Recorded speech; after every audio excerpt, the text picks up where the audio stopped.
Alrighty, folks, you know I'm feeling great on a Monday morning because we're now hitting at 70% in our last 10 board member tier package picks on my premium site. And the good news is we have another board member tier package pick going off here today.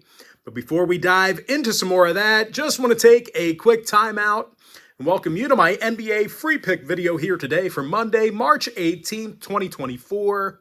Happy Monday to you. Hopefully you're having a great start to your week. And of course, my name is Brock Page. I've been dishing out free sports picks right here on social media since 2016. And if you want to see which one of these free plays on this video that I actually like the best, you may want to think about signing up for my board member package. And if you sign up for that membership here today, you're going to get access to that package every single day for the next 30 days. And as an added bonus, you're also going to get access to my board member podcast absolutely free.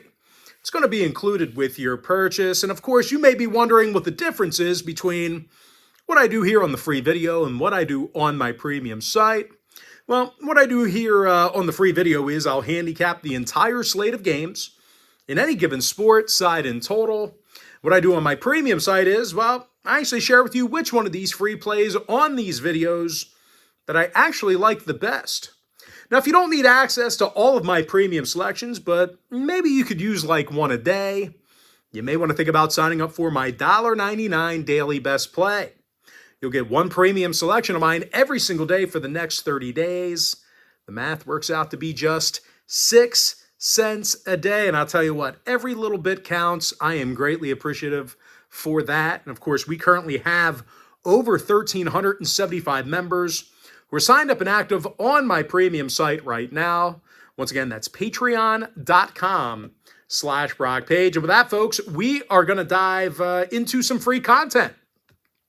We're going to take a look at the Cavaliers taking on the Pacers, 7 o'clock Eastern tip-off.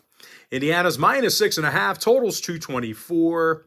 And of course, the Pacers are still the best scoring team in the NBA. They're averaging a league best 123 points a night. And no real surprise here, folks. The Pacers make more field goals a game than any other team in the NBA. And they're facing a Cavs team who will not have their leading scorer, Donovan Mitchell. He is out with a bum knee and an apparent nasal fracture. Kind of banged up there for Don. Gonna want to get him healthy for the playoffs. And I'll tell you what, even when the Cavs are healthy, they're not particularly built for a track meet. I wouldn't describe them as an offensive juggernaut. Cleveland's in the bottom 10 in the NBA in second half scoring. Now, injury-wise, once again, Mitchell's out for the Cavs. Jerome, Wade, Strus, and Mobley inactive as well. Meanwhile, for the Pacers on the other side, Doug McDermott, he's been scratched with an ankle injury. Now, total-wise, the Pacers saw 5 out of their last 7 divisional home games get over the number. They also went 7-3 to the over in their last 10 gatherings with Cleveland.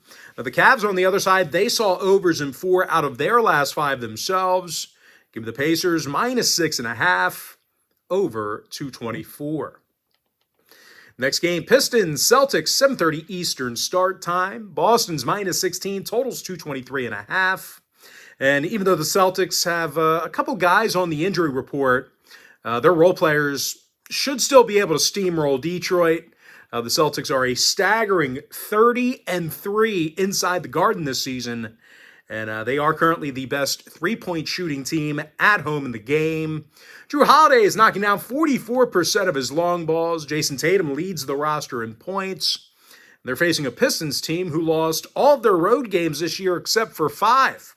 They're currently 5-27 in their road trips, and they're certainly not built for a track meet. Detroit's making fewer three-pointers a game than any other roster except for one. As far as the entire season goes, they're officially 43 games below 500 right now. Now, injury-wise, Grimes and Thompson are questionable for the Pistons. Porzingis, Brown, White, and Hauser day-to-day for Boston. When it comes to the total, the Celtics saw overs recently against the likes of Washington, Phoenix, and Denver. And out of their last 10 gatherings with Detroit, the over cashed in 60% of those games. So if you're into historical trends, plenty of overs to go around. Now, Detroit saw overs recently against the likes of Dallas and Brooklyn.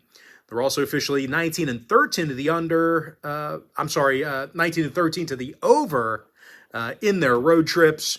Give me Boston -16 over 223.5. All right, next contest, Heat, Sixers, 7:30 Eastern tip-off. Philadelphia's -2.5, totals 208 and a hook. Now, Philadelphia has been led by Tyrese Maxey, who's averaging 26 points a game. He's currently the active roster's leader in points. He's also making nearly 40% of his three balls. And of course, Buddy Hield, he's drilling 41% of his attempts from beyond the arc with the Sixers. Solid addition for them mid-season. And they're facing a banged-up Miami squad who's got a couple key guys hurt, and they do struggle getting to the basket. Miami's a bottom three field goal making team in the NBA.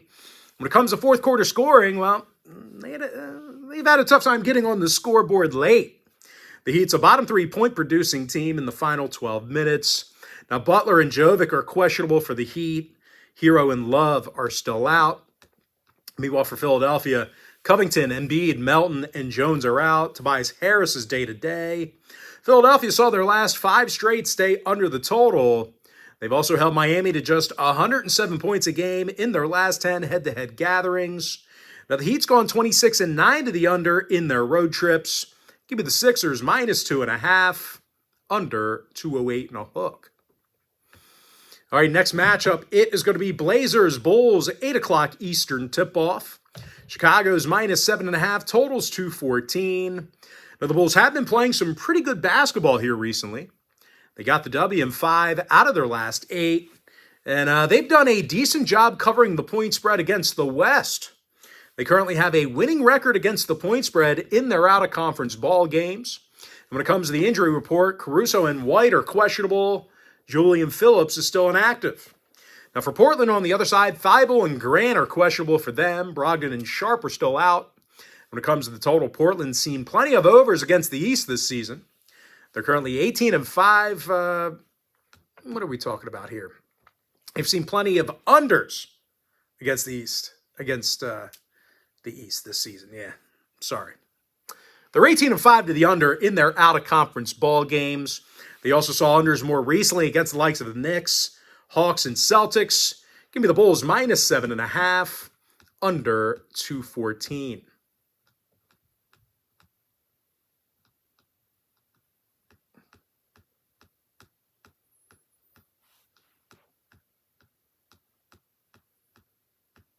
Next matchup, T-Wolves Jazz, 9 o'clock Eastern tip-off.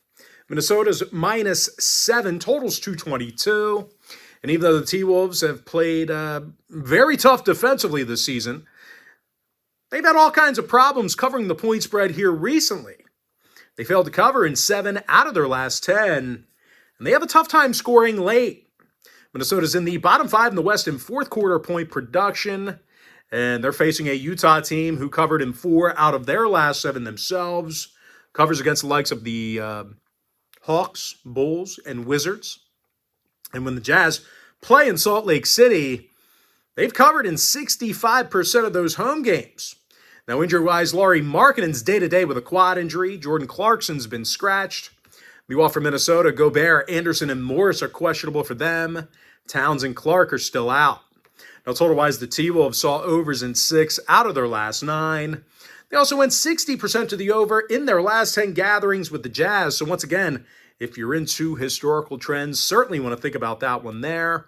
Now, Utah saw overs in 5 out of their last 7 themselves. Give me the Jazz +7, over 222. Next contest, Grizzlies, Kings, 10 o'clock Eastern tip-off. Sacramento's -10, totals 225. For a team laying double digits in this spot here, the Kings have had a tough time covering the point spread recently. They failed to cover in 6 out of their last 10, and they have a losing record against the number at home. And out of 32 contests in the Golden One Center this year, the Kings have covered in just 40% of those games. They're facing a Memphis club who plays some pretty tough defense at times, especially late. As a matter of fact, the Grizzlies give up fewer fourth quarter points than any other roster except for one. Now, injury-wise, Kennard, Watanabe, Clark, Stevens, and Pippen are out. Vince Williams is doubtful. Meanwhile, for Sacramento, Trey Lyles is inactive with a knee. When it comes to the total, the Kings saw their last 4 straight stay under the total. And out of their last 10 gatherings with Memphis, they undercashed in 70% of those games. Now, Memphis on the other side, they saw unders recently against the likes of the Wizards, Hawks, and Blazers. Give me Memphis plus 10, under 225. Next contest, Knicks, Warriors, 10 o'clock East. Golden State's -5, totals 211, and unfortunately, I can't give you a free play on this game. Next and final matchup, Hawks, Lakers, 10:30 p.m. East. The LA Lakers are -8, totals 226. Now, the Lakers are 25-12 in their own building this season. They're in the top 3 in the league in shooting from the field. LeBron James averages 25.5 points per contest, 40% shooting from 3-land. Meanwhile, Anthony Davis scores 24.5 points a night himself, 55% shooting from the field. And they're facing an Atlanta squad who plays little to no defense themselves. These guys are in the bottom 3 in the league in defensive field goal percentage. They're also giving up more fourth-quarter points than any other roster in the NBA. Now, injury-wise, Young, Bufkin, Okongwu, and Bey are still out. Griffin and Goye are questionable. Meanwhile, for the Lakers on the other side, Wood, Vanderbilt, Reddish, Vincent, and Castleton, they're inactive. 6 out of the Lakers' last 8 ball games did get over the total. Meanwhile, Atlanta saw overs against the likes of Utah, New York, and Brooklyn. Give me the Lakers -8, over 226. And with that, folks, that's going to do it for me. Don't forget to check me out on my premium site. Now, if you do end up getting a membership here today on patreon.com/BrockPage, just a friendly reminder, you're going to get access to that membership every single day for the next 30 days. And as an added bonus, you're also going to get access to all of my cheaper memberships absolutely free. They're going to be included with your purchase. That's why I tell folks that Chairman Package, it's a full access, all-inclusive membership. It gives you access to every single premium selection of mine, every single package, every single day for the next 30 days. And as an added bonus, you're also going to get access to my Chairman podcast absolutely free. It's included with your purchase. But most importantly, folks, got to thank you for joining me right here on the free video. Really hope you enjoyed all this great free content, all this great free information. And with that said, folks, happy Monday to you. Best of luck to you. And I look forward to seeing you later on today on my premium site at patreon.com/BrockPage.